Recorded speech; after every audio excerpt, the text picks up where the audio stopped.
Wait there just a minute, buddy. Rewind the... Hi, welcome back to Wait, Rewind the Tape. I'm Natalie. And I'm Ruth. Yeah, and today we are tired. Is that a fair assessment? I'm a bit tired. I'm tired of life. I'm tired. I'm exhausted. I'm over it. Yeah, but I am actually a bit sleepy. I think we were knackered last week as well. Oh God, the running trend. I know. Well, I just don't have the energy that I once had. And it is the summer. You need more sleep in the summertime and you actually get less, ironically. The sun really saps you. That's so true. Wake up, bitch. Maybe I should just not.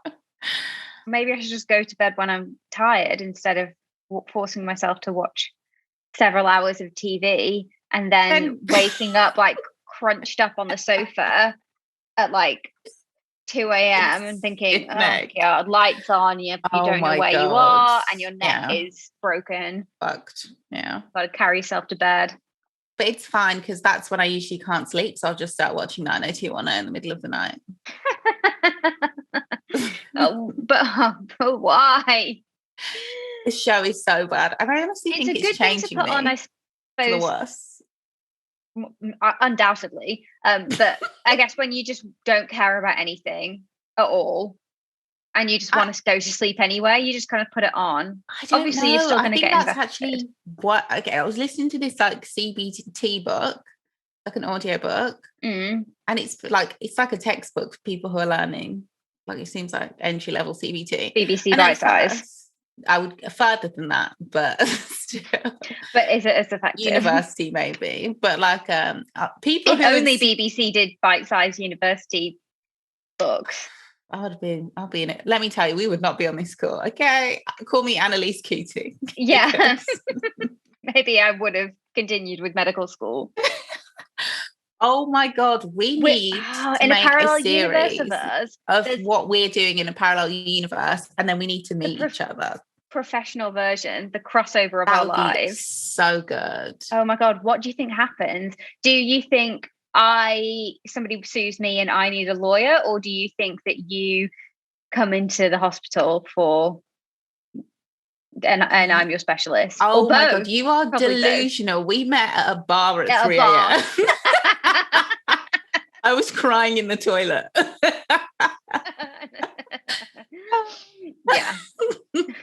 Yeah. Okay, sure. Oh gosh. And we have everything we don't have in this life, but we're just equally as miserable. We're the same people. In different worlds. Yeah. I don't know who I would have been. You're right, I'd probably be the same. I wonder if the work would be better. I guess it depends where I went with it. Yeah, because you could still end up being not every lawyer is an Annalise Keating, you know? Not every be doing like commercial law. Yeah. For a mid-sized plumbing firm. Plenty of pencil pushing law. Or I could even be have an incredible magic circle job. But if I was doing commercial law, I'm guessing I'd be upset. Yeah. But then what if I was doing human rights, entertainment? I was going to say human rights, but I wouldn't like human rights. I don't know if I'd love entertainment. Even to be fair, what if I was a commercial lawyer, but you'd my be doing clients were property amazing, and you'd be doing mind property, honestly. Sales, honestly, property people law buying houses.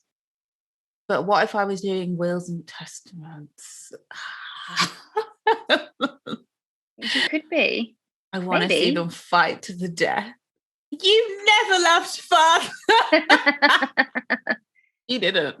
I want to know if things really get that heated. Well, I'm not going to say who from because that's none of my business. But I've been told by someone who doesn't work in. It's not my place to say. I've been told by someone who works with people who are on their way out of life. What a way to say it. Yeah, I think, who are coming to the end of their earthly journey. Yeah. And the children and who have money and the children are just horrible. No, like there's always, it's like, I'm sorry to say it, but there seems to be a pattern of, maybe it's all of them, but there's always at least one who is clearly preparing for their inheritance. And I just always find that, at first I was like, that is so tacky. But then there's like, sometimes there was one family, again, it's all right, no one's gonna know what I'm talking about. There was one family where it's like the mom turned out to be like not nice, basically. So it's like understandable. When you get the whole picture, you're like, oh, do you know what I mean? I can see why. Because at first it sounds horrible, doesn't it? That your kids aren't like aren't by your side or don't love you and are clearly preparing for just their inheritance. But if you've been terrible to them, it makes sense. But then there's in every family there's just one, and I just think it's so funny. I don't know why I find that you have to be prepared. They're just the one person that's not making it. It's like, okay, sad situation, but let's get real. We're about to come into some money. Or it's just like, this isn't funny actually. There was one where the person was like, I feel like they want them to deteriorate faster, and that's like, not good. That's very, I don't know, like maybe because I have an unhealthy attachment to my parents regardless. So I would only want, although, okay, the way you describe it sounds a bit sinister, but maybe they just didn't want, they wanted the suffering to end. Because I would hate suffer more, like, you know, like how in certain situations, if you don't get the correct medical treatment, if you don't make a fuss about medical treatment, it's like it doesn't make it easier to go. You might deteriorate faster, but it's not physically easier on the person. No, but I guess in the situation in my head, there would be like adequate palliative care. Perhaps not in that situation. No, that's what I mean. The care isn't necessarily there, and that's like, that's not good. But in the imaginary one I'm thinking of, I would. You're thinking more of the euthanasia side, like you're doing it for out of the kindness, the same way you would not let an animal suffer if they were in pain. Definitely, for sure. But I mean, in terms of like the deterioration, if there was, because at what point do you go down the euthanasia route? At what point of deterioration? So if it was in that sense, I would want a faster journey to the point at which we could, I guess it would democracy want to be around the person for a long time. But if they're, if they're really suffering and if they're deteriorating anyway, and they know that they want to go down the Dignitas route, then. But in that situation, even that when they deteriorating faster was causing the person more, because it would, I can't say because it'll be so obvious, but it's like, who would ever know what I'm talking about? I'll just tell you off air. But it's like, because of the condition, it was like you deteriorate faster, yes, but it causes more confusion for the person going through it. Right. Yeah. Like they don't know what's going on. Like and they get very upset. Like it's just not nice. No, horrible. But also, shout out to everybody dealing with elderly parents. Is ridiculous. It has to be like.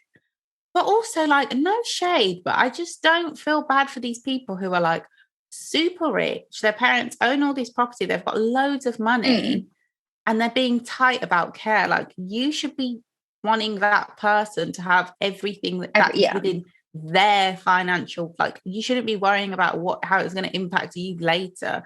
You've got enough. Like, don't be greedy. You should want that person to have the most amount of comfort. Comfortable, even if they're the kind of person who would be like, no, you have to, like, it's like their money, they should, you know what I mean? It's not your money yet, guys. That's what I'm saying. They're already like, can you just I think we could cut down here. And it's like, Jesus Christ, honey, you've got another 2-3 years at best. You need to relax. Feeding them porridge. People are so weird. And I I don't know. I feel like if you're inheriting like really nice property and land, like I just shut the F up. It's not like this is all you're getting. Like you'll be fine. Yeah. Oh God. Anyway, sorry guys. Sorry to be crude. Topic. Yeah, I know someone's at home like, but what about the? I'm like, no, let's not get deep and philosophical. No. Also, I think it's good to have. I need to do this. I really need to do a proper. What? Get your affairs in order. Exactly, You've and know what it is that you and want. You still haven't done it. No, I know. I guess because I'm stupid and I'm like, but I'm young. You're not stupid. And also, it's just sheer laziness. See, if in the parallel universe, I'd just be able to call up my friend Ruth, who is a lawyer dealing in wills and testaments, and we could just do it together. But no, yeah, or we could still do it together. We tried. How has this become my problem? Oh my God! Because I'm lazy. Oh my God! But we're all lazy only about specific things. It's so funny what you're lazy about. There's some things we can just do, but there's some things you're like, I don't know about this. I don't know. Yeah, something's really put off. Yeah, I've got. And then when you do it, it's like not even that big a job, but it's also like some of them are big jobs and it's irritating. Other things like doing doing my taxes is never as annoying as I make it out to be, because I just don't really have that much expenditure like that. Yeah, I don't have that many transactions compared to like I'm not a corporation, for God's sake. Yeah, and I don't even really have to do anything because I send it to like the bookkeeper and the accountant. They do it all, so I'm not. It is very much the bare fucking minimum, but boy do I put it off. But I've made up rules that I don't know if they're true. Oh. Like I want to know as much as, I don't know, I'll talk about off air in case it is true and I don't want to get investigated. Yeah. HMRC, please just switch over. HMRC, I'm on my fucking knees. Leave me alone, please. Yeah. Don't come for us. Please don't come for me. In fact, HMRC, every time I get a letter from you and I open it, I'm hoping you're like, do you know what? Tax rebate, yeah. You don't have to pay for anything ever. We trust you. You deserve some cash. A personal tax checklist for my accountant, and then at the end they were like, no. And finally, give us your personal bank details so that we can pass them on to HMRC. So if you're due a tax rebate, they can put it directly into your bank account rather than sending you a check. And I just thought it was cruel because I'm not getting a rebate.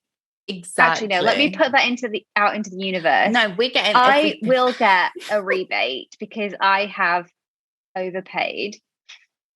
It's, to be honest, I don't even want a rebate. Do you know what I want? I want more income. That would be nice. That's also on you, HMRC. Yeah. Fucking sort it out. Sort out the economy. Leave me alone and sort out the economy. Yeah. How about maybe not raising corp tax as well for contractors, for limited companies that have one employee? I don't earn enough. But to be honest, some of the people I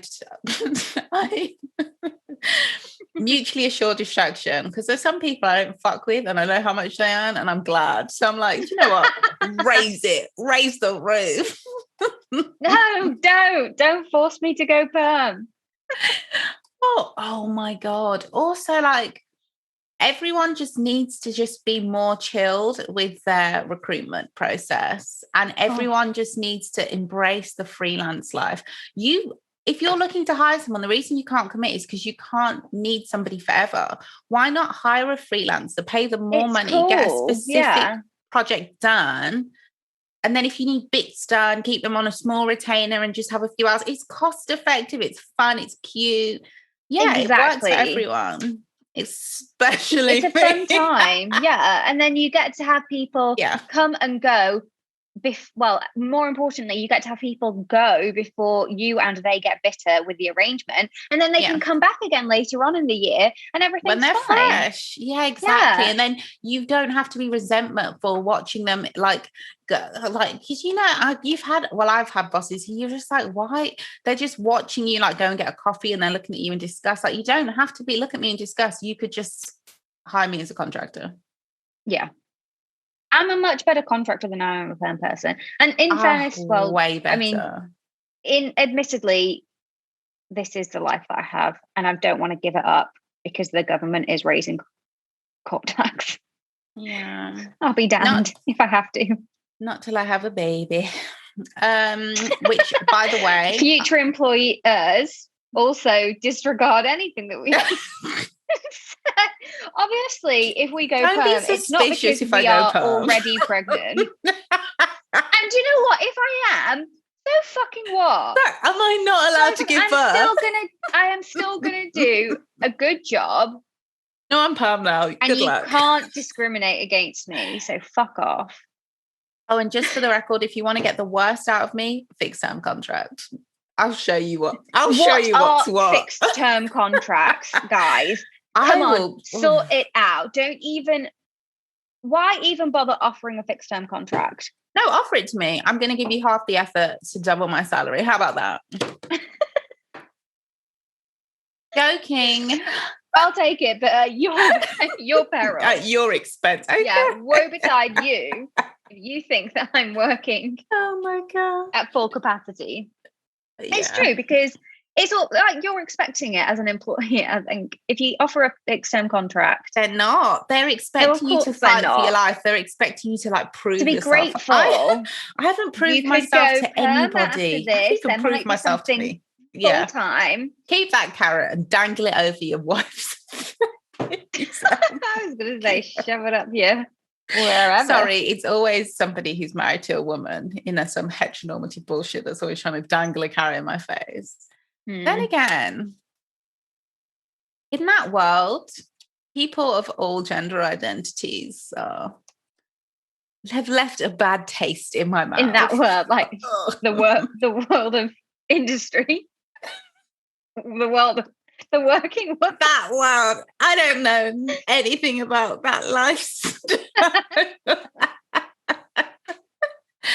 Honey, I am here for a good time. I can see where my life is going. Like, and I think I can make it work. Yeah. I've decided to embrace a certain aspect of myself. Oh, is it something we can talk about on air? Not without making me seem really dumb. I'm sorry, correction.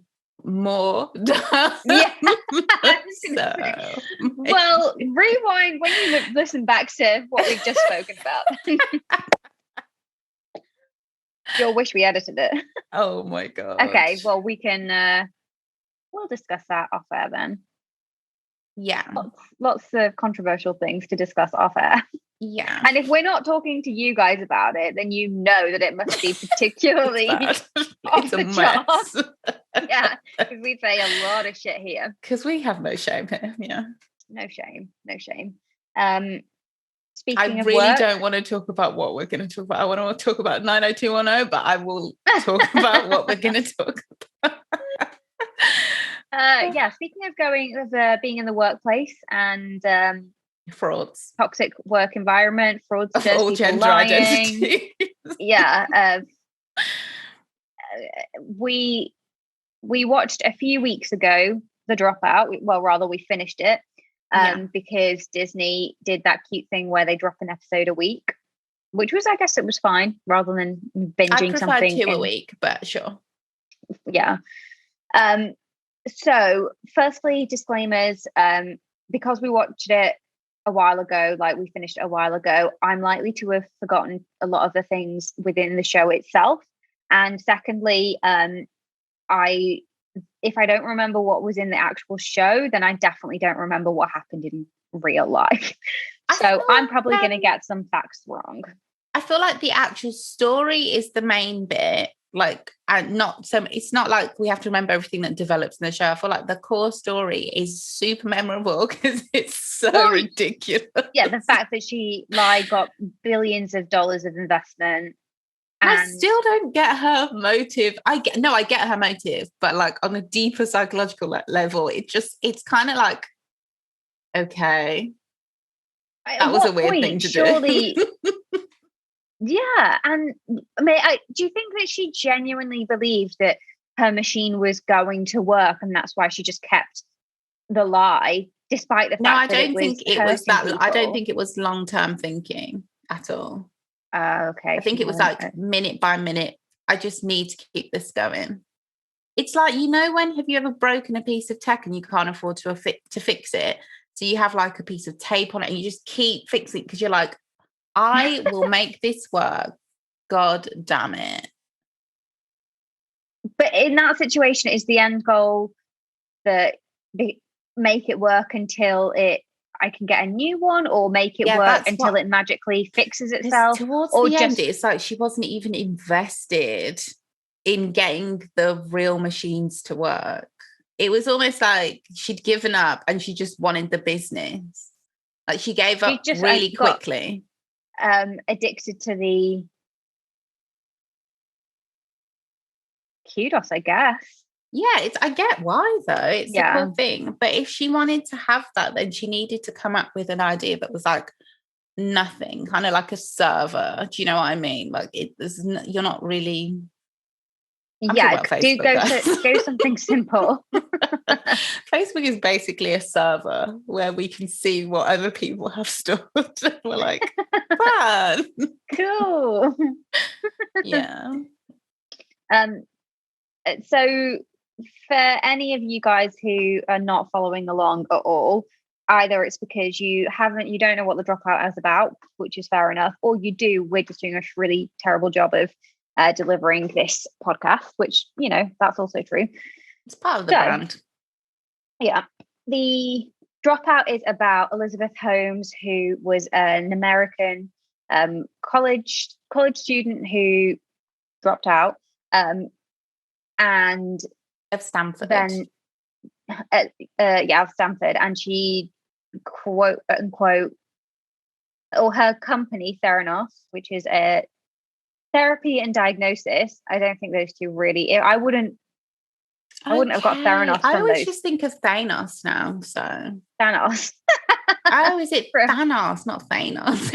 Thanos. Okay, Thanos. He's like, what?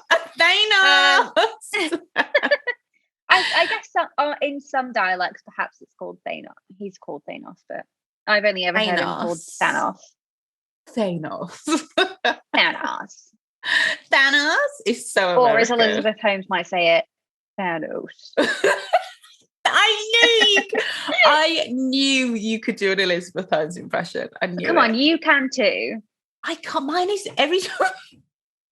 You just want me to embarrass myself. I'm Elizabeth Holmes.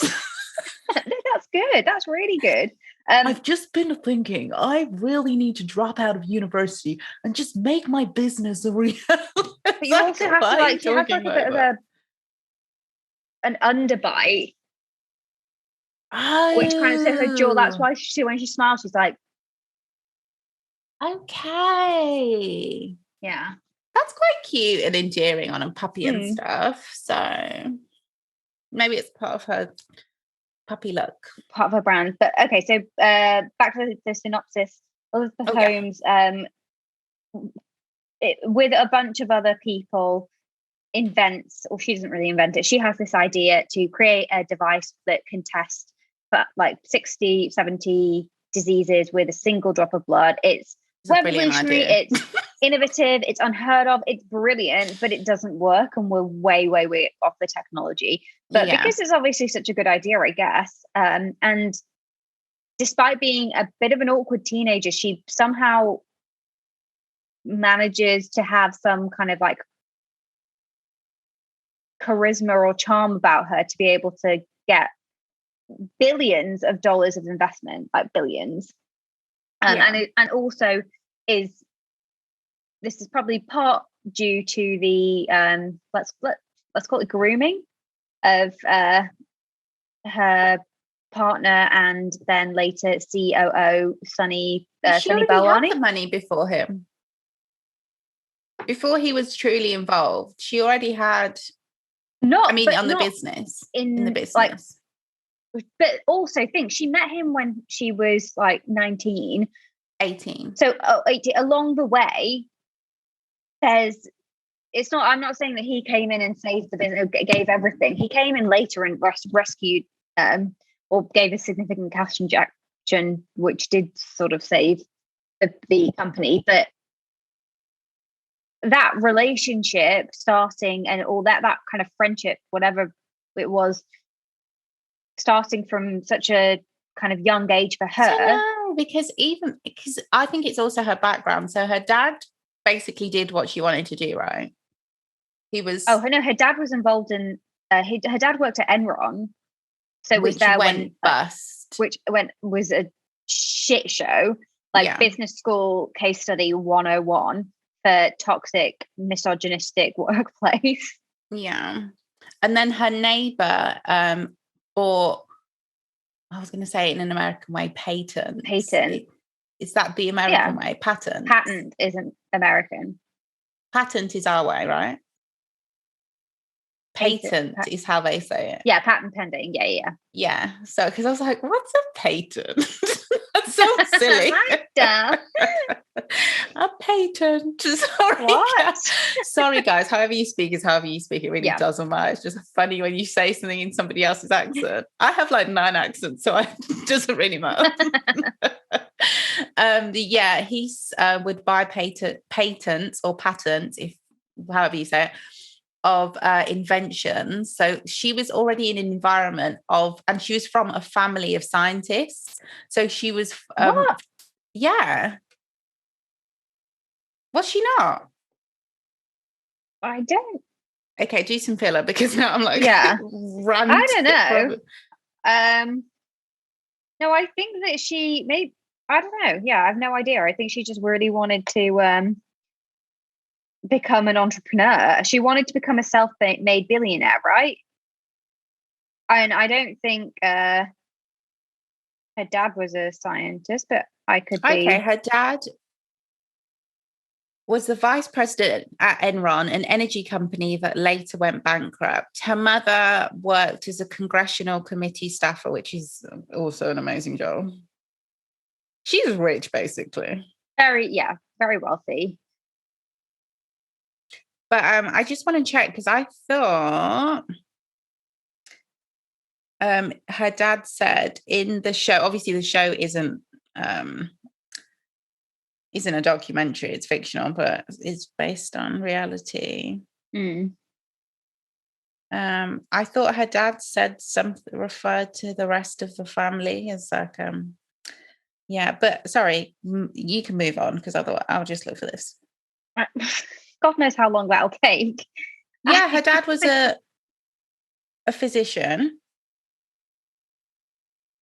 Saying that Noel pushed her daughter. I know, Richard. Who the fuck is Richard? Sorry, Richard is the neighbor. Okay, Richard was a physician. Yeah, and then he just founded the company that bought up medical patents, whatever. This episode is going to be about how we don't know how to pronounce patents, whatever. Okay, her great-great-grandfather was a famous surgeon who Cincinnati's General Hospital is named after her great-great-grandfather. So she is from a family of like a great-great-grandfather. Yeah. That's why I thought she was from a family of like scientists. So she's from money. She's very super intelligent, but she just really desperately wants to be a self-made billionaire. Which just sounds ridiculous. Especially because it's like, maybe she doesn't say self-made. Maybe she just says billionaire. But yeah, she definitely just says billionaire. But still, that's so weird. Still a goal, isn't it? Really? Yes. Like, and then it's like, how can I become a billionaire. It's not, it's like, let me think of inventions that can, like, she ladders down from the top rather than having like being super passionate about like people who say that I want to be famous. Like what? Why? What can I do to be famous? It could be anything rather than I've got a talent or a passion. And I feel like if your goal is to be wealthy, like to hoard extreme wealth, I know that is a lot of people's goal. Like, let's not lie. Loads of people say that. Bruno Mars has a song about wanting to be a billionaire. I want to be a billionaire. It's like, why? I don't need to be a billionaire, but I would like to have more money. The only reason I would like to be a millionaire is because that's literally how much money I would need to last me the rest of my life and own property. That's how ridiculous, like, we just live in an unaffordable world. It's like, that's not something I would otherwise want. I don't like having something everyone else wants. Do you know what I mean? Like, it's like, okay, so you're in a field, it's like Hunger Games, and you have a loaf of bread and everyone else is starving. Go. Like, obviously they're going to beat the shit out of you and take the bread. I don't want to. Now you have to run and be like, and it's just like, what? And everyone's like, I want to have the bread. I want to hold the bread. And I'm like, I don't. Give me a slice and I'll go chill in the corner. Why don't we all share the bread? Let's have one. Oh, yeah, right. Because the person with the bread refuses to share it. Not only will they refuse to share it, they're like, listen, I'm holding on to this bread for the next 50 years and then I'm giving it to my child. And everyone's like, before it gets, and by that point it's gone moldy. So I don't give a fuck. Care. None of you are having it. None of you are having. You are never going to toast this bread. Try this moldy, stale bread Twitter with this bread. It's simultaneously rock hard, but also full of mold. Ow! I don't know. But we just want to taste of the bread. No, I am buying Twitter. In other news, money is dumb. Yeah. Oh god! But it is a fun time, you know, for the rest of us right now. Watch. Or, I mean, what are we referring to here?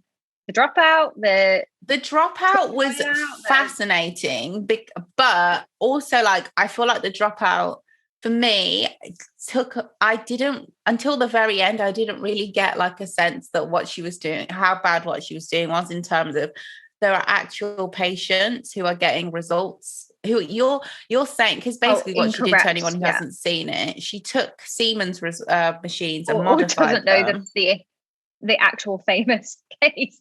Yeah, or hasn't. There's a documentary as well. Yeah, I just knew her face. I knew she'd done TED Talks. I knew she was super famous, and I knew she got convicted of fraud.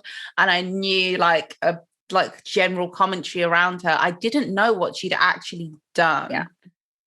And her idea was good, but as soon as she said it to one of her, not even her professors, was it? It was like another professor, a professor in general, not a professor at her uni, who was like immediately like, that would never work because it just wouldn't happen. You're not going to be able to make that machine.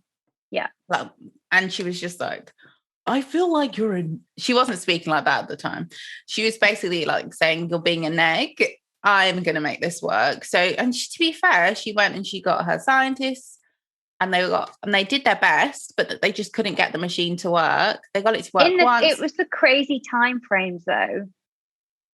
Yeah. And then moving away from pharmaceutical because she decided to get the deal and go for retail.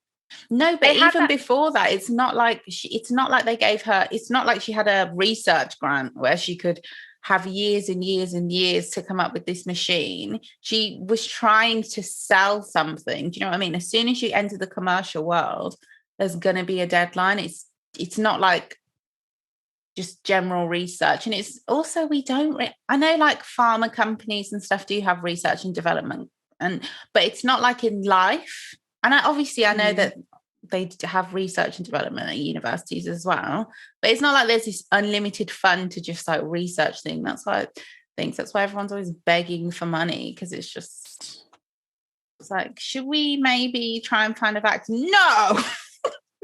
But she possibly could still have got done that as part of her university degree and begged for money for a research grant. She wouldn't. I'm only saying this because the reason why she didn't do that was because the goal here was to become a billionaire, not to create this device that would actually then help people. And even if she wanted, bunch of other ways. If she wanted to create the device and we're nowhere near that technology, she would need 10, 20 years worth of research to do it. Yeah, but I don't no feel one's like that's unheard give her money for that. It's not, but to give her specifically that money to do that is not going to happen. She would have to have some, I don't know, she would have to go through a company. Yeah, so she could have waited. Yeah, but patience. But she didn't want, exactly, because she wanted money. She said, I'm cash in the bank account. No. I want to be Steve Jobs. Yes, that's why I think that anybody who's Steve Jobs is a hero of theirs is a red flag. But there was a time where we all were like, well, I'm going to speak for myself. I was like, I thought Steve Jobs seemed like I didn't know why, but I was like, okay, Steve Jobs is that guy. I couldn't tell you why. Because it was just something that I was, so he knew he was the face of Apple, but it's not until later and you think, okay, well, he's not the person making the product. He's literally just the person. Even if he is a person making a product, like, no shade, but okay, so Dr. Dre made Beats headphones. I'm not going to be like, oh my God, Beats. And I'm literally using them now. I don't, no shade. I'm not that moved. I'm like, okay, cool. Like, I'm happy that you did that, but I'm not like putting a picture of you on my wall and being like, he made Beats. It's like, is it that serious? Yeah. He made Beats. It's like, okay, no shade, but also, I don't know. It's like, I don't know. But then I suppose to some people, that's what they praise. Like, you know, people love artists and musicians and would be fanatical about them. I just don't get. That's different. Like, I feel like you can make a song I really like and I could still not rate it. Be like, this is a tune. You're a dick, but this is a good song. You make me taking a step sick. away from you. I love this song. People in general can be fanatical about sports people or entertainers or whatever. Anybody. So people worship people who generate income. Yeah, that's the bottom line. Yeah. If you make money, you are seen as a god. And it's just like, but your big thing is that you've generated a lot of wealth and you've kept it to yourself and you've retained it. But like, is that a reason to like worship somebody? I don't know. But also, like, I'm just not a person who cares about anything anymore. So I do like products and I like things. I love things. I do. And I'm grateful when people do make things that are useful. If she'd actually made that machine would have been lit. As somebody who hates blood tests, that would have been amazing. And when that eventually gets rolled out, oh my God, I can't wait to put my hand on something and it's like, you have type 2 diabetes, God forbid. You need to stop drinking Coke and wine. Oh my God, your blood sugar is spiking. Mind your fucking business. Break the machine.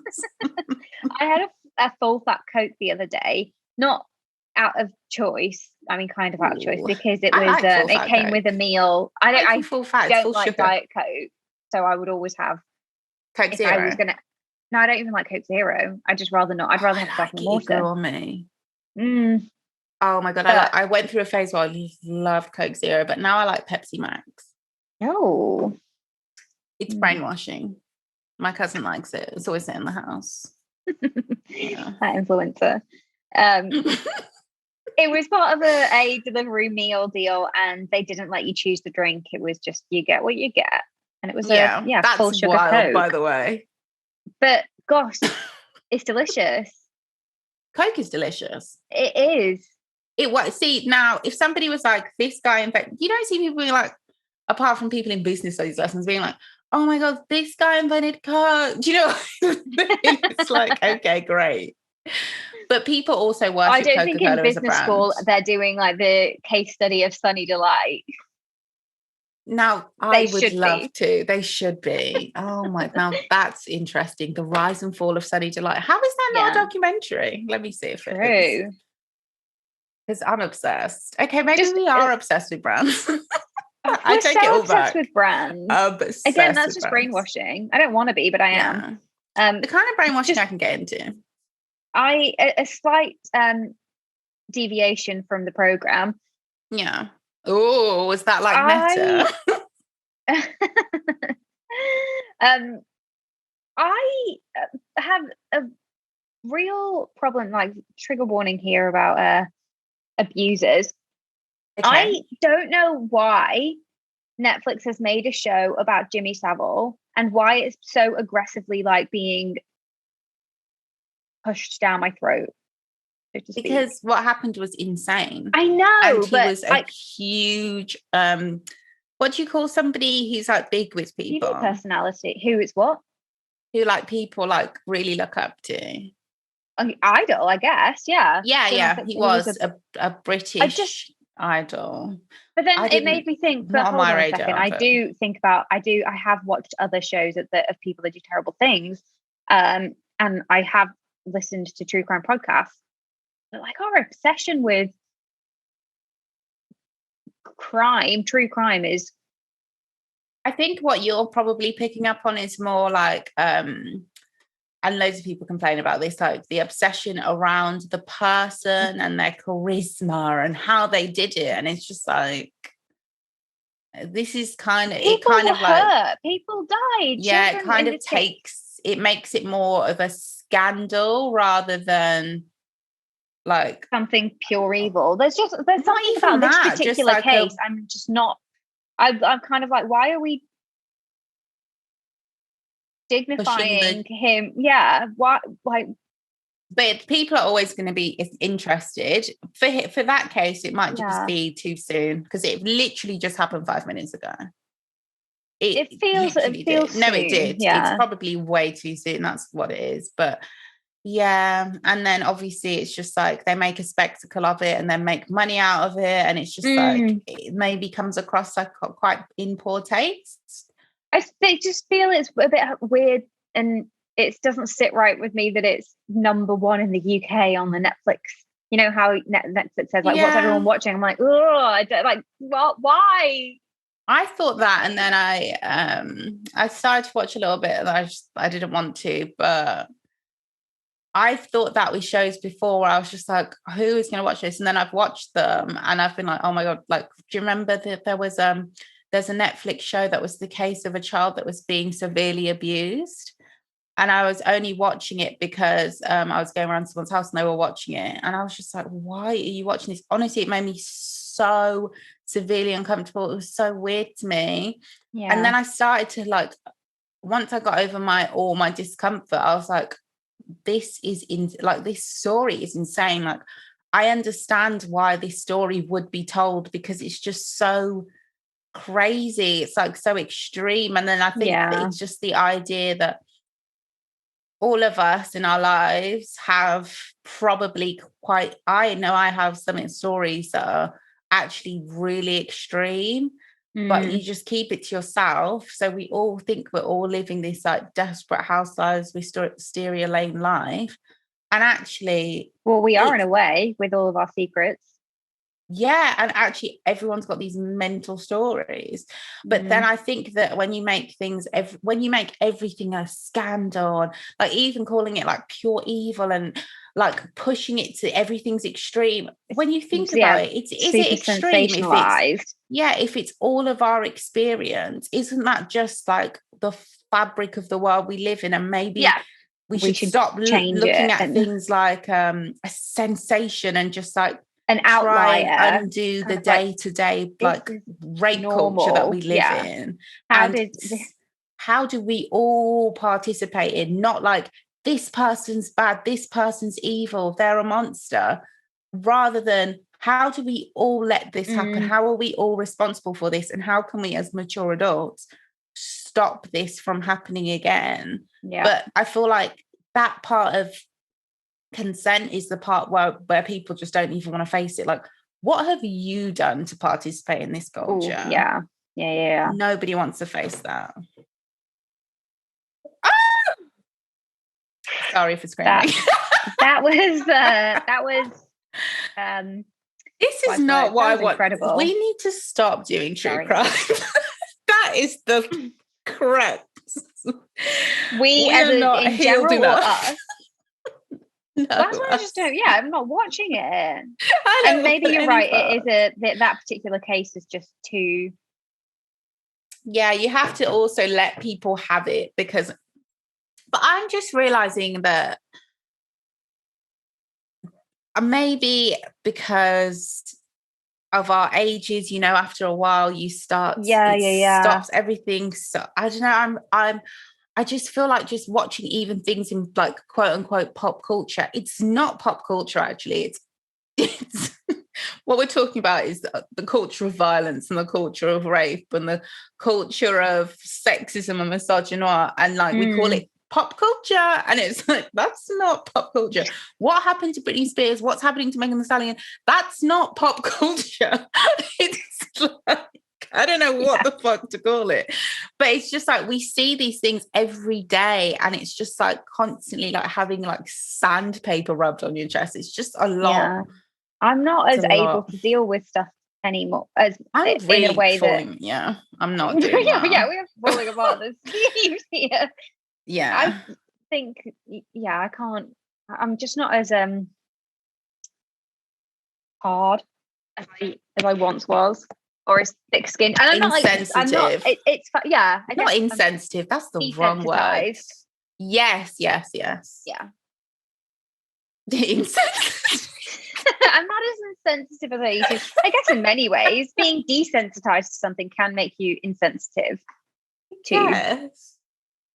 But I also feel like if you have to accept that these things are crazy stories and people have the right to explore them and tell them, because it might be for us way too fresh, but like in a few years maybe someone's who's going to watch that and be like, God damn, like can't believe that happened. But I'm like, I get what you mean. What's Anne? Who's watching this and why? It's like some. I will eventually watch it. I will eventually watch it. Fascination. Again, I'm not judging because I would have. I don't. It's not something that I think I would ever watch. But I know at a time in my life, it definitely would have been. I just can't. I have one case where I'm just like, if I hear that one more time, Yeah, I'm not touching it. I can't. Okay, you know what I mean, though. I think you know what I mean. There's one quote unquote true crime case that comes up a lot in Britain, and I'm just like, when are we gonna? I'm not gonna say because I feel like it's in poor taste, but I'm just like, when are we gonna let this one go? Can we pause for 1 second? I think I know which one it is. Listeners in the UK, I think you know what I mean, but let's just move on. Back to the Dropout. Move back. Exactly. Yes. Move it back to the Dropout. When you said that thing about abusers, I thought you were going to talk about Sunny because that's one thing I wasn't clear on. Like it was definitely, you could see there was some like weird emotionally abusive cycle between the two of them where he's telling her what to eat and drink and what to wear, how to present herself. That's definitely like coercive control. But it didn't really expand more than that, and maybe because they just didn't know. I think they don't know. Yeah, there are some details that are still not unknown, and there are but like the trial. It was at the time that they would have been when they recorded the podcast, they weren't. The trial hadn't happened yet, and right now I think the trial's ongoing, isn't it? So his trial has just started. So. There are some details that they kind of have to, that they're maybe assuming, or I think the podcast does allude to or speculate that there was not just the kind of abuse that we saw, like the kind of maybe verbal or more coercive abuse, but potentially even violent. Yeah, she testified and said that there was physical abuse throughout, which to be honest isn't that surprising from that dynamic. It feels like that would birth physical abuse. But I feel like they tried to make it clear that those two, her decision to start lying about what she was selling was her own. Was her decision. That was her clear decision. And then on top of it, she was in this horrible abusive relationship. Yeah. But then what I think she will play on is that she was in this abusive relationship, and that's what then impacted her decisions. Obviously, I'm sorry, but it would. Yeah. But but she was already on a path of lying. So it's not so it was like I think the problem is you've already lied to your shareholders way before your abuser is involved in your business. Yeah, there's a history of it. Yeah, so and I think that's what she was on trial for, the fraud. So it's still fraud because it was still a lot of money before his cash injection and before they got to the point in terms of the law and his involvement in it, sure, but I guess that before he got involved in the company, he was still involved in her life, and therefore he could have influenced her. Yeah, his behavior or what was happening in their relationship could certainly have played a part in the decision-making process. Being in a bad relationship, even if it's not abusive, impacts your decision-making massively. Being in a bad anything. But if I have one bad date with one person, I've said it before, I don't know you, I'll never see you again. It didn't go well. I don't want to ever see you. But you decide you don't want to see me, I'm floored. I'm devastated. Why? Yeah. Why am I though? But I am. No, that's normal. I feel like we've talked, I don't know if I mentioned it, but when I was listening to Dr. Chris, he was talking about like what we need, like one of your like short-term goals, I think he called it a short-term goal, guys, I'm not a therapist, is to improve your recovery time between something bad happening and like how you get over it. And I'm really making an effort to I'm improving my recovery time. Stop pretending to care about things you don't, because for me that is a big thing. So yesterday something happened where normally I would feel like I honestly don't care, but I feel like because I don't care that there's something that I've obviously learned that tells me if I don't care about this thing that other people would care about, then it's because I'm X. So it's because I'm careless. It's because I'm lazy. It's because that's why I really don't care, because I don't care about my future kind of thing. So I force myself to care about these things and then I'll try and then it can impact me more, and then I can wallow. And because that wallowing in that thing that I don't care about makes me feel like I do care about my life and my goals. Because if I care so much, I have to beat myself up. So you must care, and you're therefore a normal, quote unquote, human being because you have ambition, you have goals, you want the same things as everybody else. Yeah. So I'm just like, in that case, I'm just like, you don't care. I have to remind myself.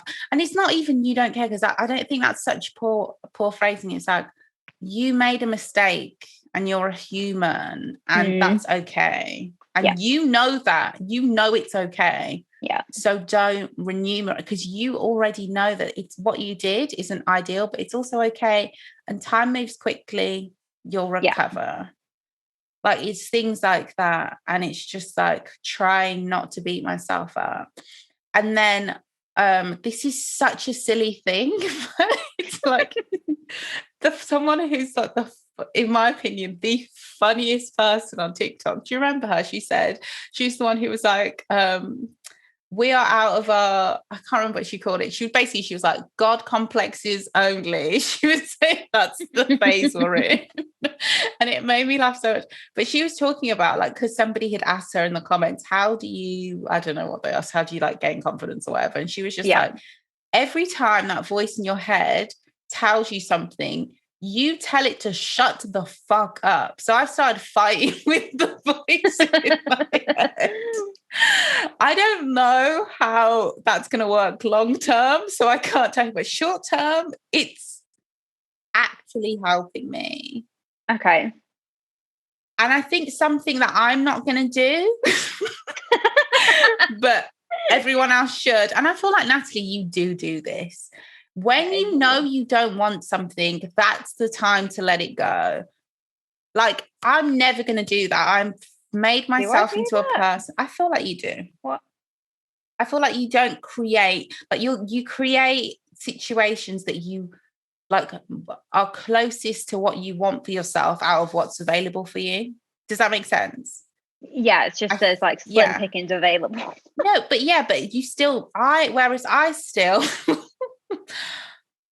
it's like, if I'm the creator of my tomorrow, I'm making myself do things that makes me feel physically sick. That is a waste of my own time because I do not want to do it. I'm making myself out of some feeling of duty. Yeah. I still feel like ultimately, I feel like if I don't do this, I'm lazy and I'm a failure. Mm. Whereas that's actually not true. You don't have to do anything you don't want in this life, honestly. And anybody who tells you different is a liar.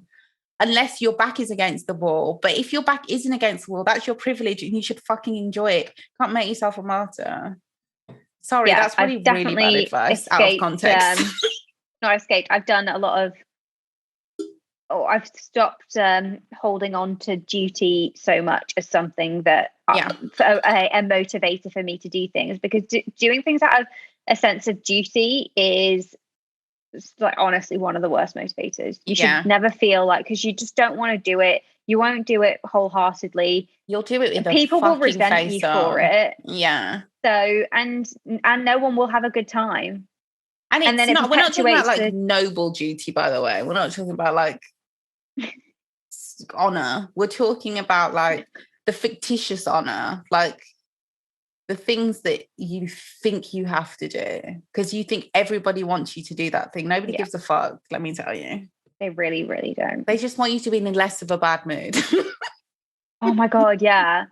That's all anybody wants. Bad moods that I've put people through because I've done something. I've agreed to do something that I didn't want to agree to. Yeah. And I don't have or now I'm working a lot more on, if you agree to do something that you don't want to do, you need to do it or try and do it with some good a smile on grace. Your face. Do it with some grace, yeah. Oh, my dad because that was your decision. That's another thing. These okay, so we've had good lessons like instilled in us and this is no shade to anybody, in emotionally abusive ways. So yes, the lesson is good, the message is good, but the tactic and the way it's been taught to us is very wrong, and it's left us. That's why now when people use these like positive phrases and say these good things that make good sense, it makes me want to fight them. And I think that's a huge thing for me, and that's why. And it's probably sorry about this because it's probably annoying for you, but that's why I find it so easy to talk to you, because I know you get that.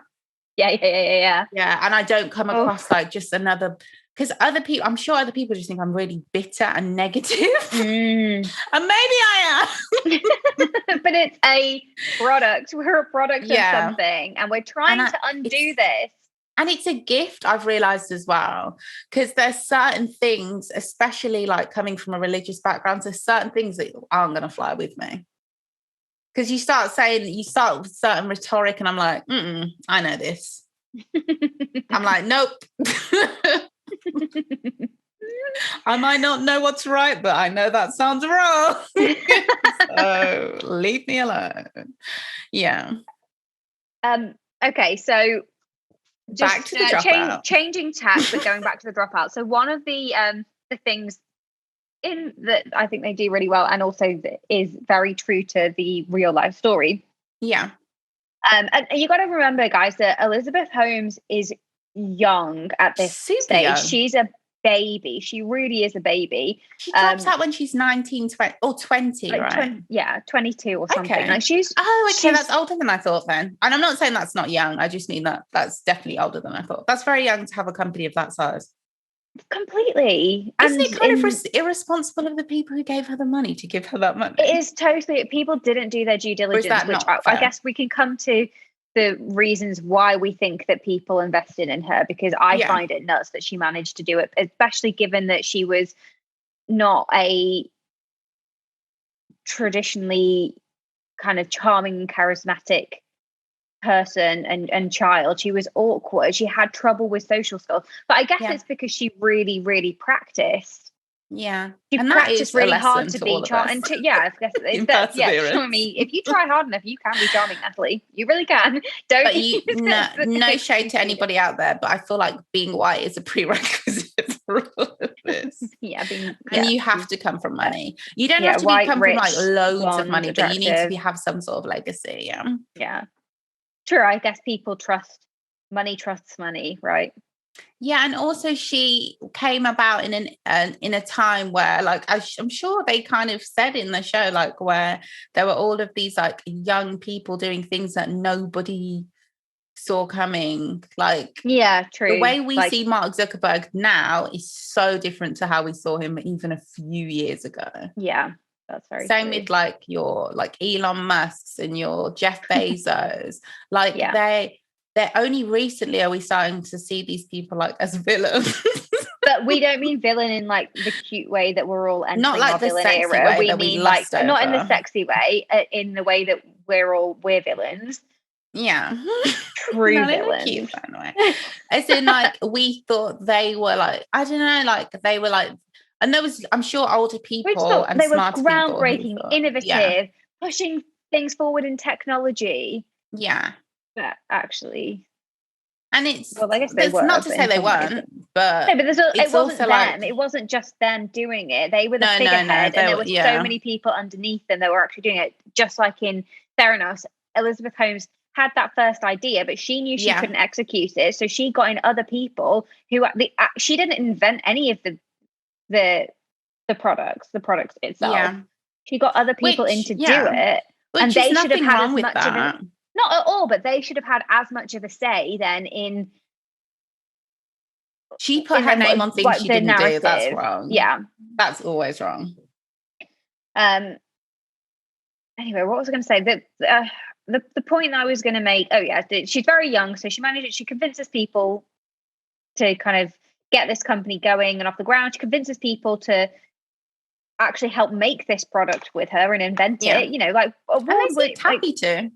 Groundbreaking, I keep saying that word, but scientists that are at the top of their field, and are excited to be part of this, but yet she's still seen as a young girl and treated as such and paranoid. So one of the things that she does is she actually lowers her voice by like an octave or two to sound deeper. What was that from? What do you mean? I feel like she said she heard it somewhere, or somebody had done that, and then she practiced it. I don't. That's unverified. As to how people, all that's said about her voice is like the Michael Jackson voice. That people who've heard her real voice say that that's not how she speaks. Yeah, but there's she has like, I guess it's your telephone voice. Yeah, absolutely. Oh my God, absolutely. Guys, if you hear me speak somewhere else, you'd be shocked. I have so many voices on my sleeve. Even when people are making fun of like Drake, they're like, Drake does every actor. I'm like, honey, call me Drizzy, because so do I. Do you have a voice in your repertoire, an accent that goes lower? I think this is probably my low voice. It sounds the same, doesn't it? No, that does sound a little bit lower. Yeah, in my head, that's like lower. Because my voice also is here. And I just think it needs, when people say put some bass in your voice, I think this is what they mean. But you mean your singing voice?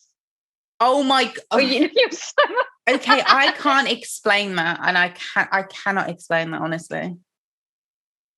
No, but you're talking about your singing voice, right? No, I'm talking about my speaking voice. People my tell singing you to put bass in your speaking voice.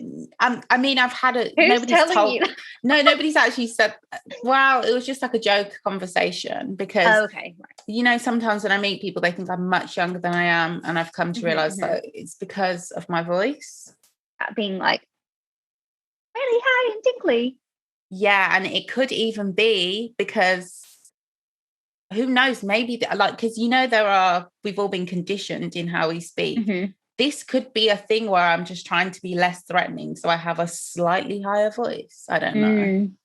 Because my singing voice is very low. Yeah, that is true. It's very low. But then I also thought that could just be the damage of bunning spliffs for 10 years, because my singing voice used to be a lot higher. Yeah. Who cares? Is it just me? Have I got more teeth in my mouth this week? Look how many teeth I have. That's insane. Yeah, that's a big smile. That is some Julia Roberts shit.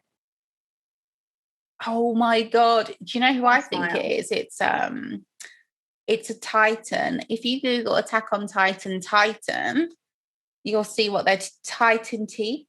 Oh my God, these birds, where have the cats gone? These birds are just running this place. Cats assemble. You know, we always used to have other people's cats in our gardens just hanging out. Yeah. Now we just have they're perfectly sweet birds. They're not doing anything. It's just weird. I've never seen it that you want the cats back?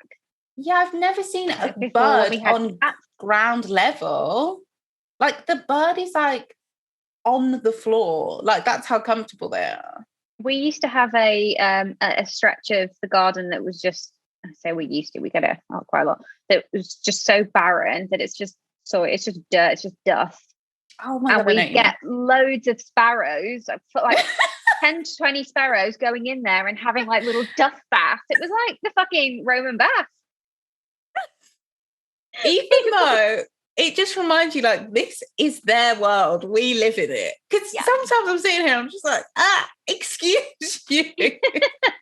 Or like I'm asleep and I can hear that there's birds, like, it sounds like they're playing on the roof because it's just like, and I'm just like, why go away. Yeah. Oh my God, no, I'm so evil. Twice I've done it where I've just opened like the side window and because I want them to go away. I'm tired. I can't You need sleep. to get like a barn cat. You need to get an outdoor cat to just hang around.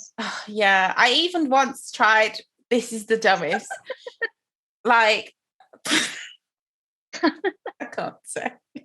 You have to say now. We've already withheld too much. Trying to like make a noise that would make them think that you were a cat. No, that I was like a bigger bird. I'm an eagle. So try again, sweetie. Eagles haven't been here in 20,000 years. Also, like those birds aren't scared of anything because the birds on the roof, I think, are crows.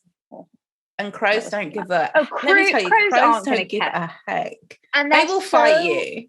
So smart. They fucking know that it's you. Oh, I forgot. And not a hawk or something. They'll be like, "Oh, it's that high pitched stupid bitch number." I'll be like, "Oh man." Well, you best hope that that's all they think. They don't turn around and start dive bombing you. Let me tell you, I wouldn't want to be in a fight with a crow. I wouldn't. I think that used to be a fear of mine, and then I was just like, didn't I just get this from Game of Thrones?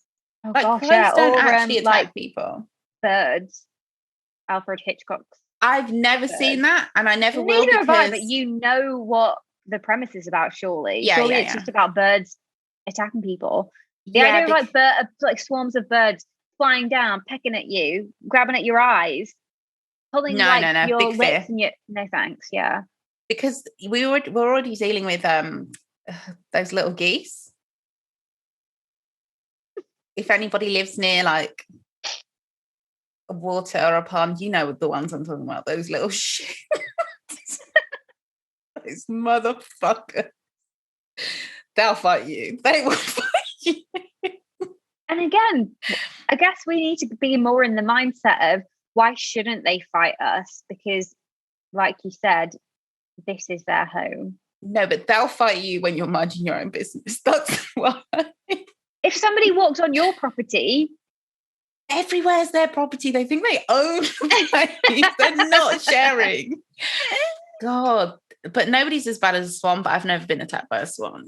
When I realized that swans like dominate other birds, like they're like, no, this is where we're hanging out. Like they think they're like, anybody can eat you, only the queen can eat me.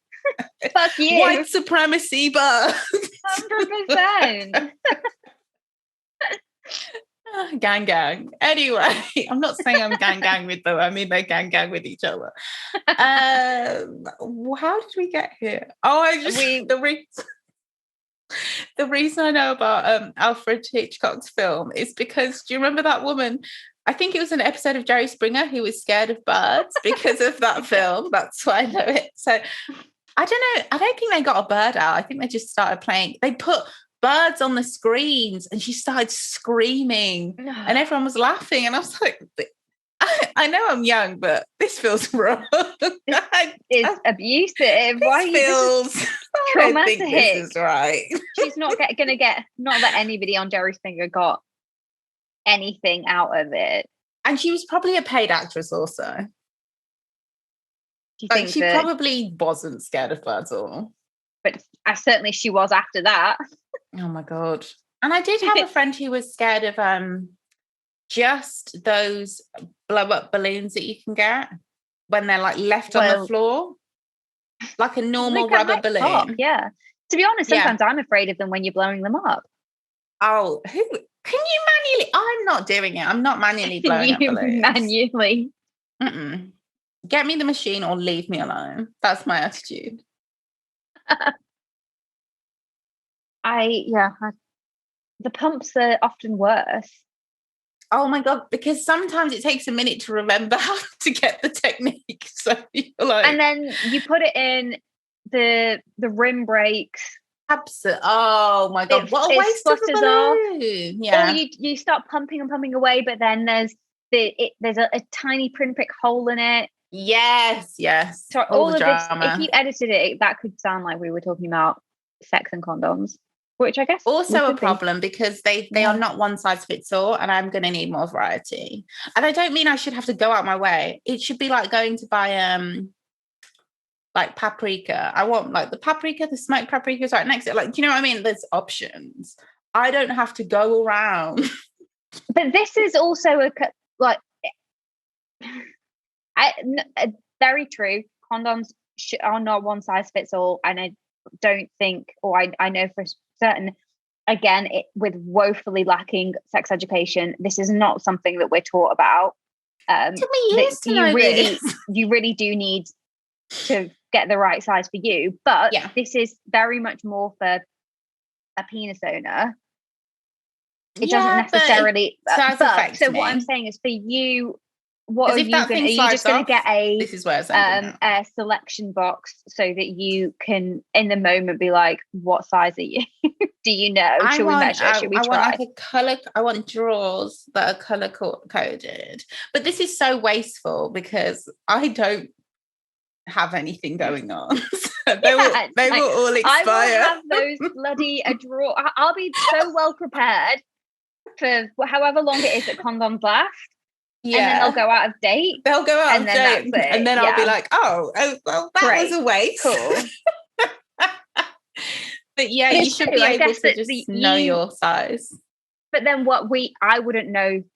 That's not an instance that we can prepare for, which is why it's also more, it's super, super relevant. And, penis owners or like men, that this is why you need to also care about contraception, know your size, and condoms. Check the dimensions on the box. You come to the table with your right size because a better fit is pleasurable for. But then if you have an allergy, you might, there's all sorts of things. You might prefer to have latex free on you just in case, because the other person brings later. It's just, there's so much to it. So I wish we all just, but then I think there's that stigma. I think there's a massive stigma attached to size. I don't know about you, but I think I have this feeling there's so much stigma around it, and it's just personally, I don't give a heck. I just want the thing to fit you. Exactly, because too many times it's slipped off or it's ripped or something, and guaranteed that's because it's not the correct fit. Yeah. I don't know that. Or if we're sleeping together, you know, if we have a thing After going and I do know you're fit, then of course I can come to the table, come prepared. I also don't want to be the one to introduce that idea to you, because then it's like I'm trying to tell you something about I don't want to tell anybody anything about their genitals. I want them to tell me about their genitals because it's uncomfortable. I'm a child. I am an innocent child. Like, I don't want to have to be like, hey, I think you need longer, slimmer fit. Like, don't want to do that. But also, there's a lot of things where if you want a condom that has a few more added extras, don't ever bring don't bring that shit. No. I don't want bubbles on it. What? I don't get it. Am I not sensitive enough to feel that? Because I don't. What's that for? I don't get it. Flavors. I wouldn't mind flavors. Not to go inside me. Well, it just seems unhygienic. It's probably. I'm guessing it's not, guys. That's a rumor. I like how you saying. I'm guessing. It's definitely not unhygienic. It's not, or they wouldn't sell it. Sorry, mother. There would be a lot of lawsuits going around. It feels. No, it's not unhygienic. I just don't like the idea of it. I do agree. The idea Condoms of something by Elizabeth Holmes. I would never buy them. You couldn't. There's just something about that 100% pregnant that just makes me think, oh God. You just get this condom and put it on and it's your fit. Sure, Elizabeth. Oh my God. But the guy who plays Sonny in The Dropout was, I don't know his name. He was in Lost, Saeed from Lost. And I didn't watch Lost. Oh no, okay. So Saeed had me on my knees. That man was beautiful. And he can't be. No, he can't be the same person. That's what I was going to say. How did they make him not hot? Stunning. You're incorrect. You know how I know? Because that man. Let me just make sure that I'm thinking of the same person. I swear to God, it's him. He's a method actor. Was he in Heroes as well? I don't know. I've never seen that. I mean, I've seen one season of Heroes. I can't. The only people I remember from Heroes are the blonde lady. Oh my God! Okay, exactly. So I was thinking of a different person. The guy that was in Heroes, who is smoking hot. He's also in. You've not watched. Have you watched? No, don't know. Not the person I'm thinking of. Have you seen Never Have I Ever? No. Okay, well, he's the dad in that, but never mind. Heroes. Okay, I'll search for Never Have I Ever Dad. I'm just laughing because if I had to listen to this podcast, I would be like, what are you guys doing? Oh no, he is smoking hot. No, he could never.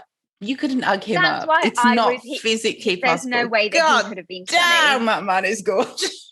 Absolutely stunning. His eyes smolder. Sorry, guys. Sorry for the thirst. It's been a while. Let us have this, okay? But yes, this is the right guy. You're right. No, but he's I can't believe so sexy and Lost. Oh my God, there's a picture of him here in a vest with his hair. Oh, I might save him for later. I'm joking. I don't know why I said that. Wow, the transformation. Yeah, this is what Gerard Leto thinks he's doing. Every single time he goes on screen. I'm a completely different person now.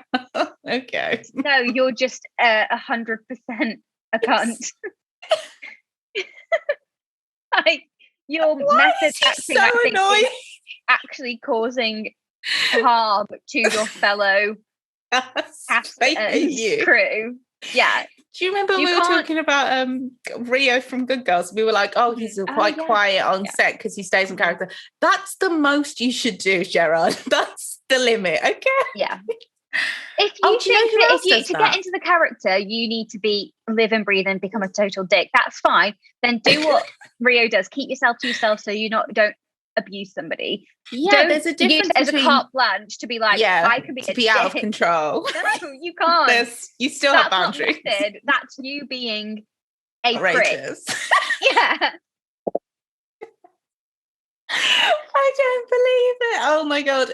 Kano also does that. You know the guy who plays Sonny. Yeah.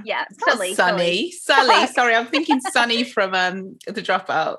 But now I'm thinking Sully from Monsters Inc. Oh, I love Sully's the big fluffy one, right? Yeah. I love that guy. I really need to watch. I don't think I've ever sat down and watched Monsters Inc. from start to finish, honestly. It's good. Maybe we should do it. From what I've seen, it's good. Yeah. Oh, I would love to. I think for our Halloween month, we should add Monsters Inc. Or we do Casper's 1, 2, and 3 and Monsters Inc. I was thinking about that. We cannot do Casper 1, 2. We can't. It is overkill. We should just do one because that's we have to do one. Yeah. And does Sabrina the Teenage Witch have a film? Mm-hmm. That could go. Yes. But I don't know if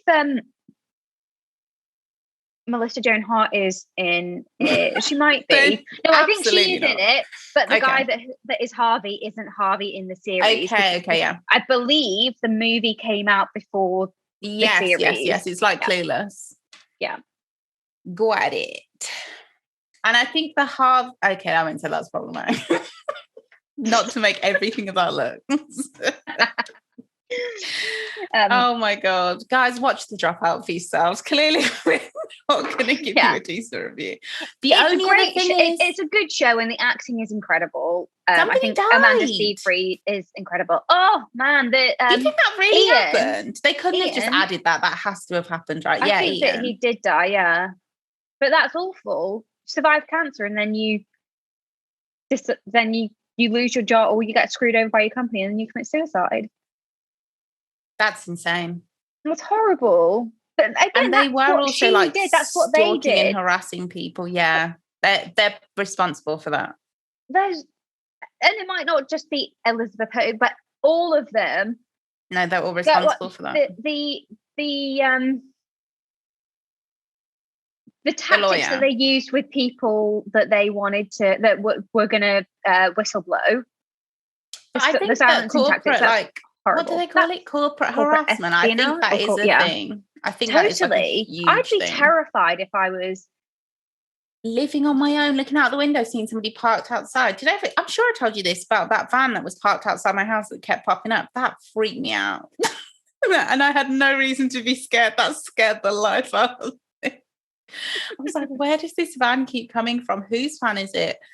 What is happening? What's inside the van? Who's waiting inside the van? It was very much giving not very subtle police undercovers. And I was just like, why is that there? Every time I saw it, I was like, no.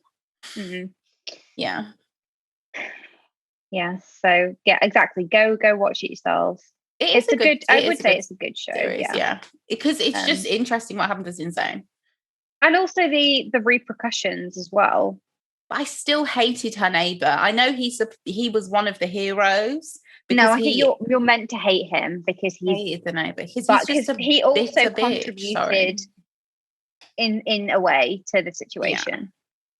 He inflamed the situation for sure. And he was just like, these people are all just ego driven, and they just want you to kiss the ring.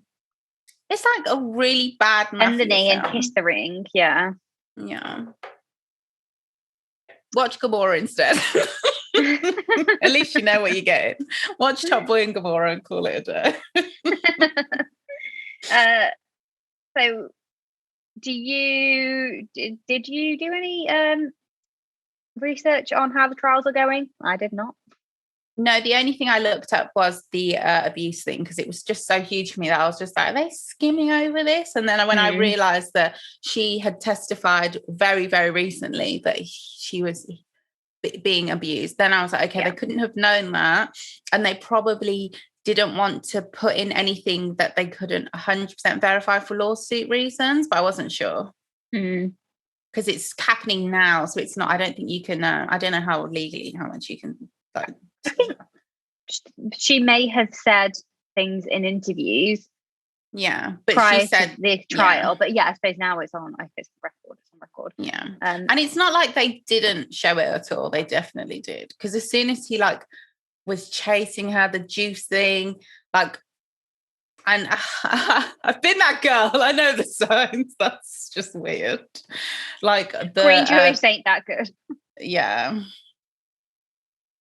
Let me just tell you, if your partner ever gets up to chase you, I know also in other shows when we're watching like our what's that thing, Marriage Story or whatever, I've never seen it, I'm making stuff up. When we're watching a lot of shows about heterosexual couples, there is like this thing that sometimes things get physical or tactile, and they do in life. That's true. But if just, this is going to sound so dumb, but if your partner gets up and chases you in a way that makes you scared, you should leave.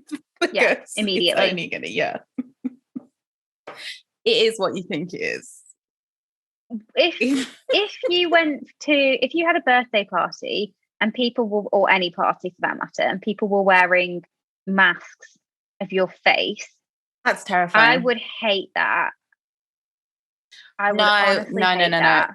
For me, it's that is a Weekend video where somebody dies. Do you know what I mean? Like The Weekend when he's doing his whole like horror thing. Like, no. Yeah. That's so creepy. Yeah, and just a waste of paper.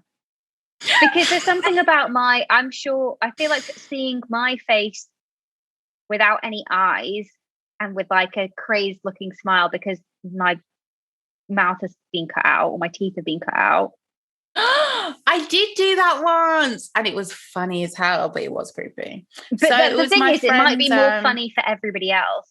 I wouldn't find it funny. So don't do anything like that to me, anybody, because it would be at my expense for your cheap laugh. I've just had an idea. What if I got a balloon that was literally your head? A big helium balloon. But you look nice in the picture. Is that okay? Is that just one of them? One. It's a balloon arch, I'm lying. Just 16 balloons. Just spiraled balloon arch. And it's 10 feet.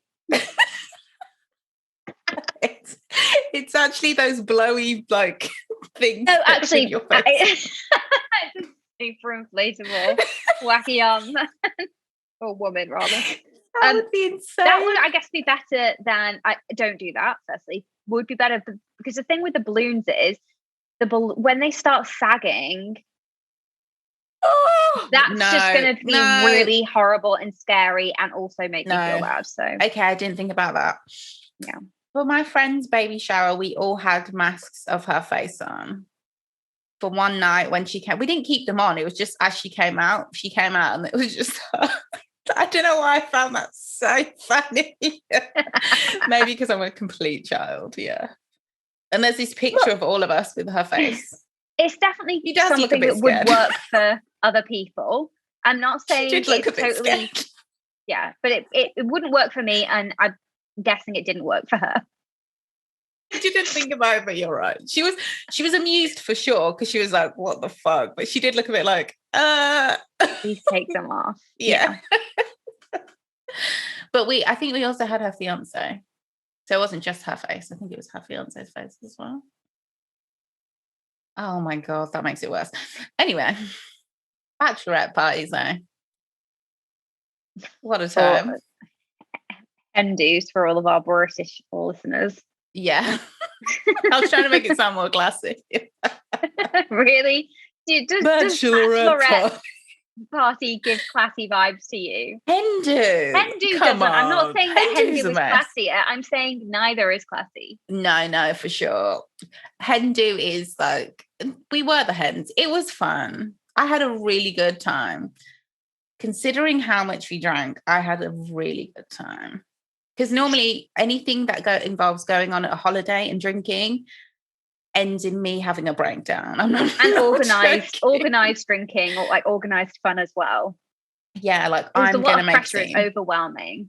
Also, my body just goes into shock. I've actually realized it's not me. I used to think there was something wrong with me. You're not. That's not. It's just not a fun time. Yeah, your body's obviously going to get like you break because you're serving yourself depressants from 12 p.m. till you go to bed at 4 a.m. And you don't have your own room, your own space, your own bathroom. Yes, you're gonna get upset. Recipe for disaster. Yeah. Recipe for crying outside the club, which let me tell. I can do. Yeah, you've heard the hit song "Tears in the Club." Here's the sequel. Ruth in the club. Ruth cries in the club. Outside. But I've definitely been that person on the dance floor, tears streaming down my face. Oh my God, trying not to act like you. Do you know how manic that is? I've done that as well. That is so manic.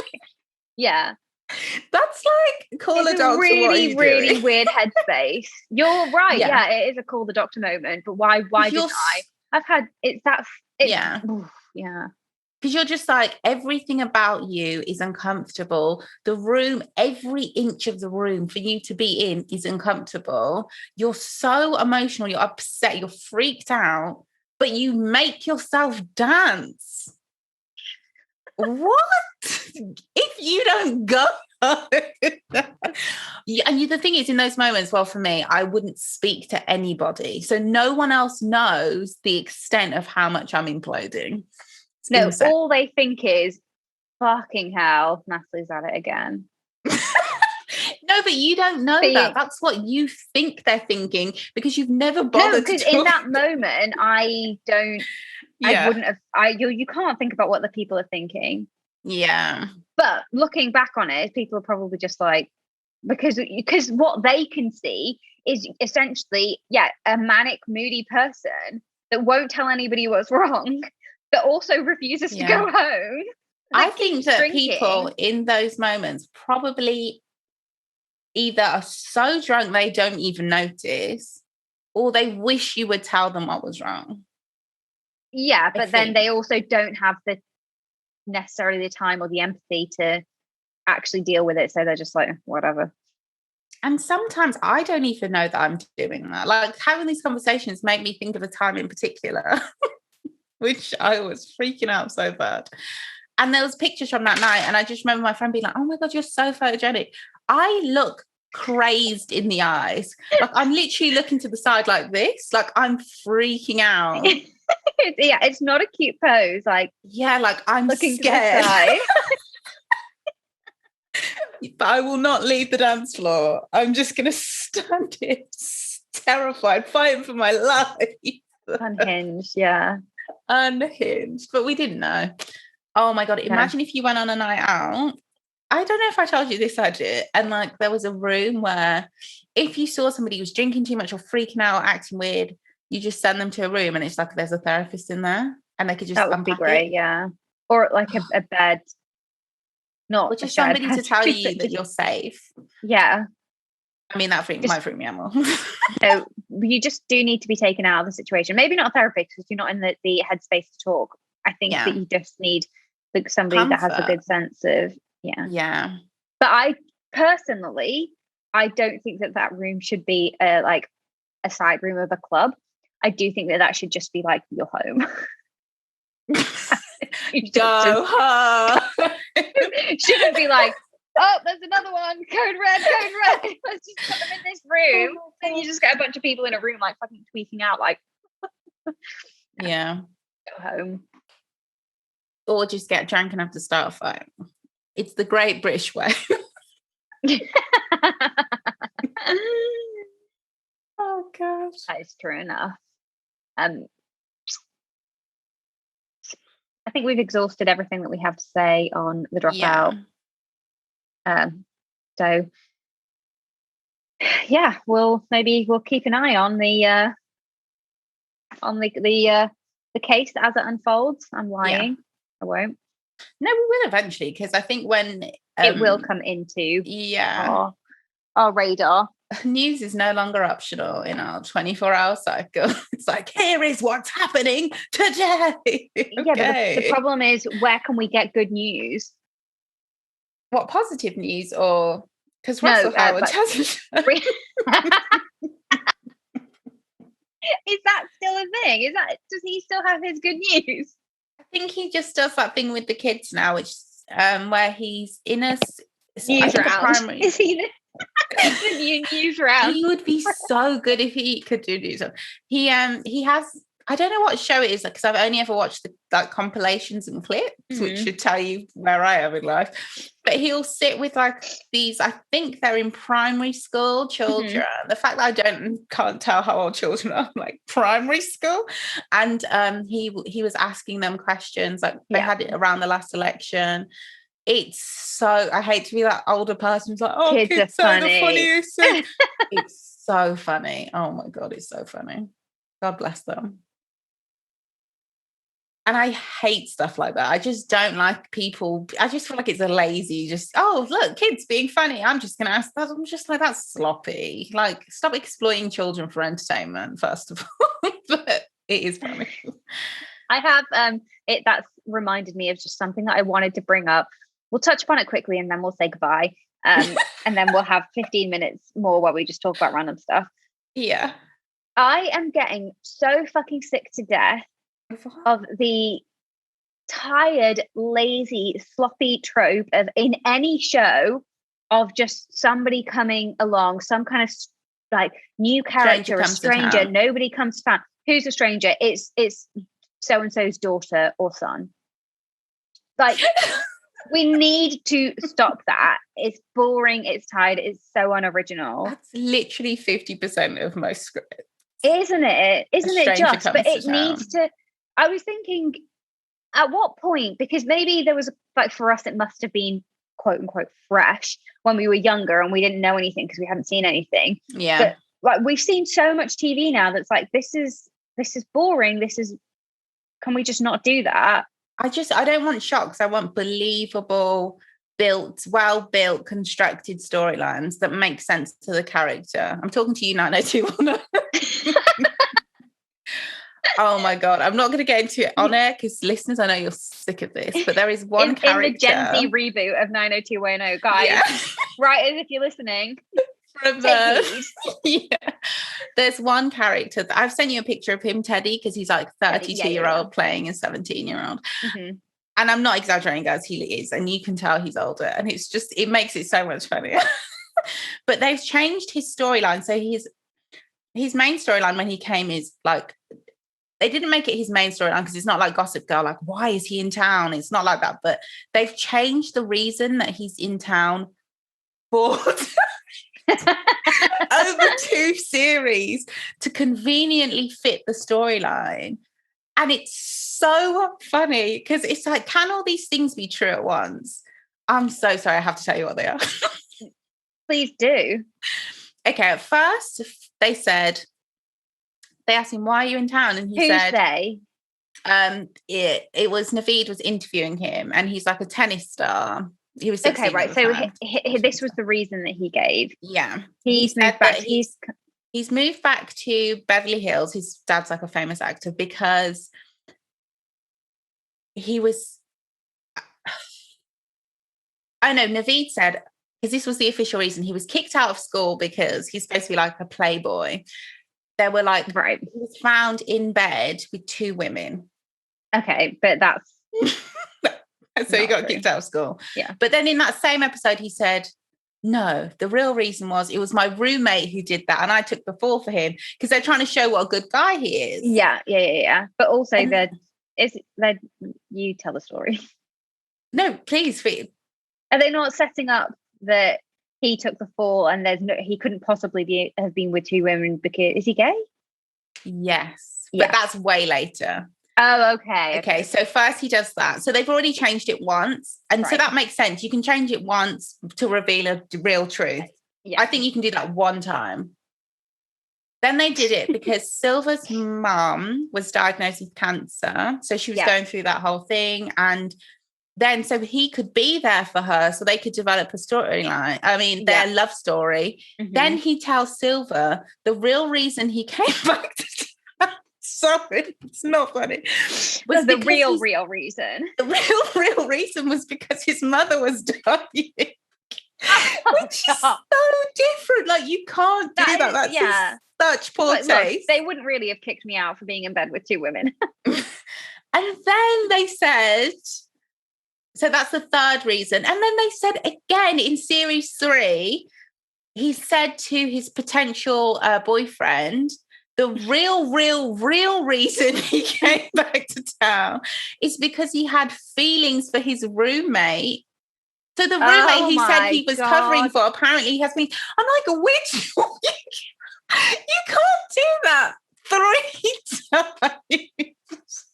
So they've checked, like, those are 4 reasons he's back in town. And I'm just like, that's insane. You cannot do that across 2 seasons as well. So it's not like they've just like quickly revealed it. It's like every time they need to. No one cares what the real reason you're back in town is. Also, you've been back in town for 2 years, okay? Yeah. You're back. You're not just back in town anymore. You live here. No one cares why you live here. And it's like, why did you? It's basically like the real reason I came home from this school on the other side of the country is because, oh my! And I just thought when they did it the last time, that sent me. I was just like, you can't keep doing it. It's like anytime they want to just conveniently change the course of this guy's entire backstory, they're just like, that's why he's really into this show is ass. Oh my God, it's so bad. But you're too far gone now to not carry through. Absolutely. There's only one character who's still the same person that when we met her, and that's the Naomi, who is the Annie kind of changes a bit, but it's because she goes all like dark side in season 2. Oh yeah, she becomes like the school bitch, doesn't she? Yeah, like she's an outcast. She's dating Jasper, who's a drug dealer, but she doesn't know Jasper's a drug dealer. She's like, come on, guys. You're just mean to him because you don't know him.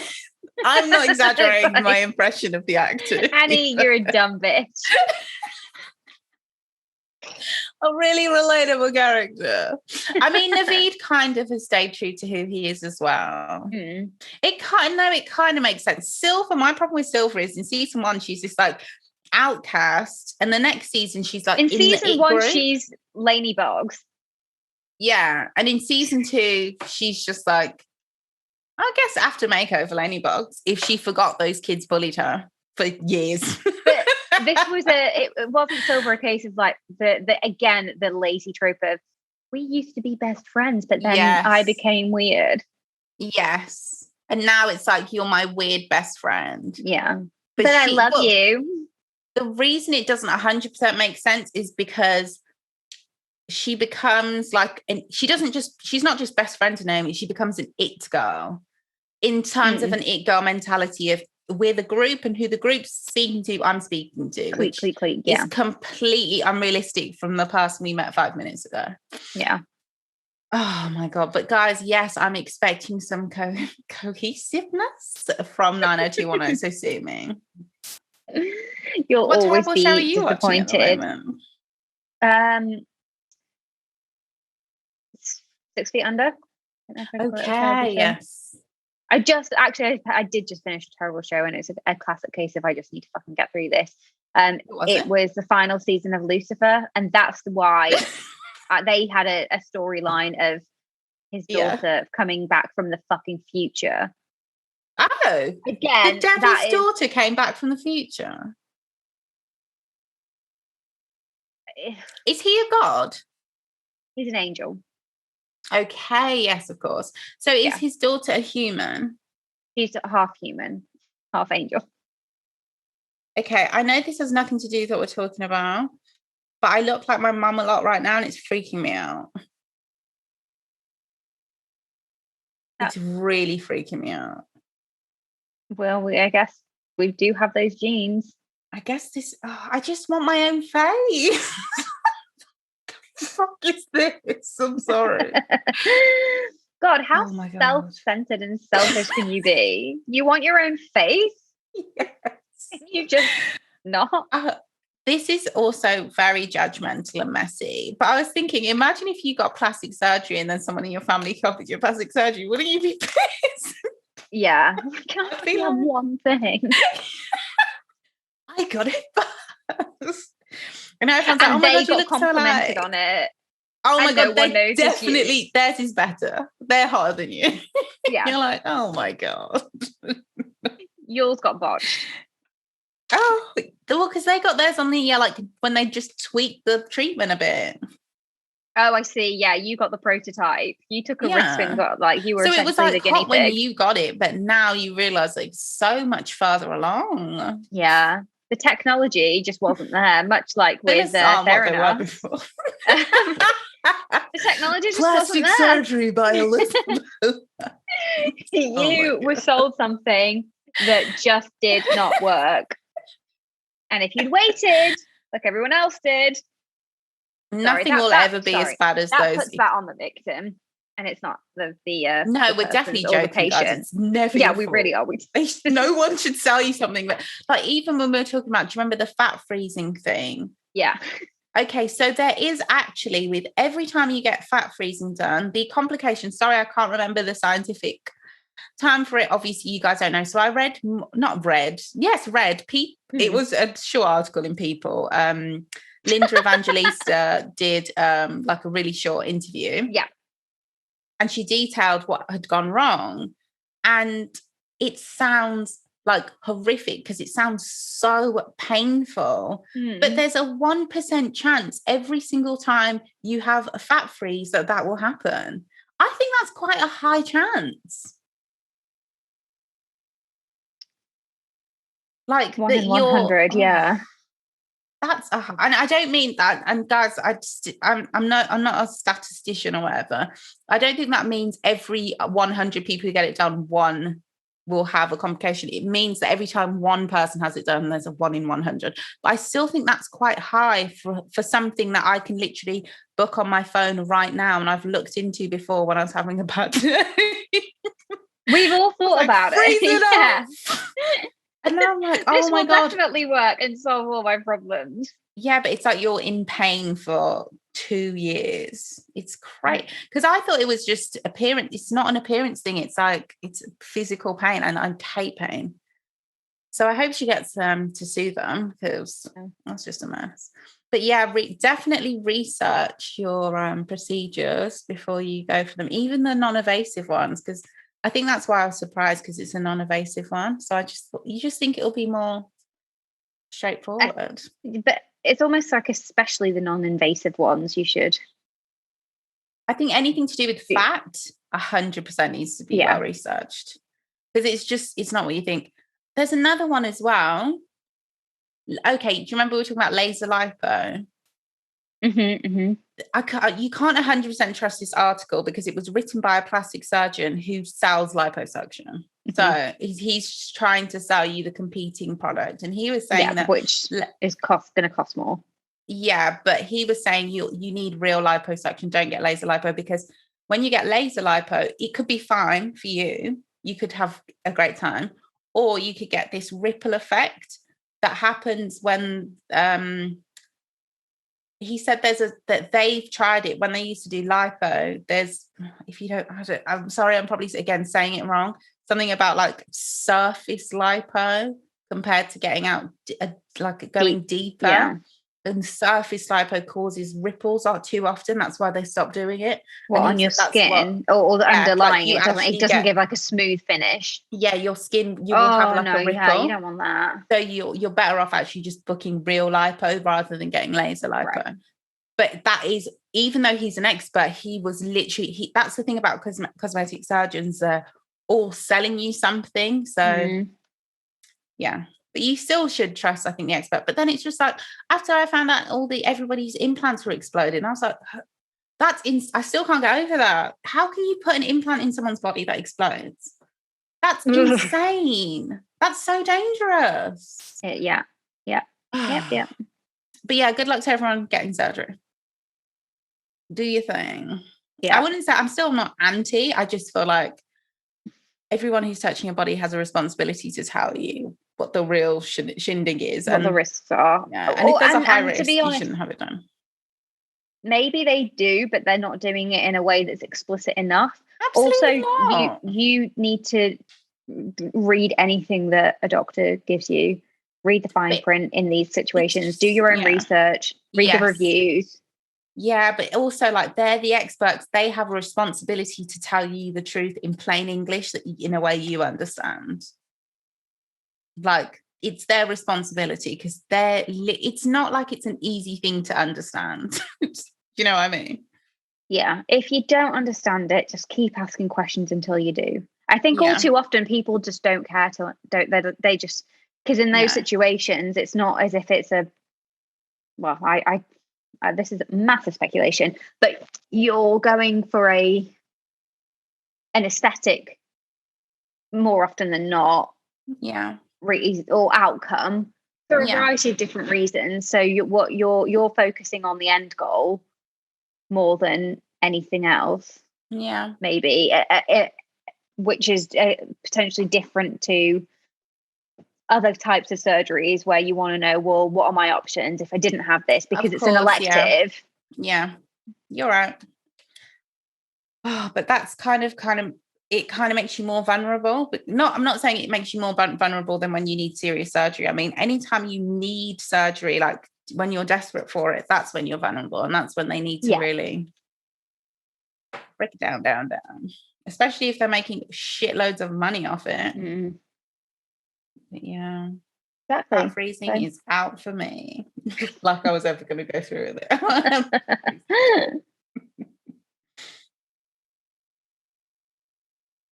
So that brings us to the end of the podcast.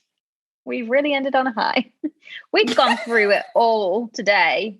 Maybe not all, but we've really gone through a range of things, which I feel in many ways, although we didn't always draw the parallels, do relate to the Dropout story. Yeah. They're all kind of, there's definitely degrees of separation, or not even, they're just tangible to the Dropout story. So agreed. I don't feel quite as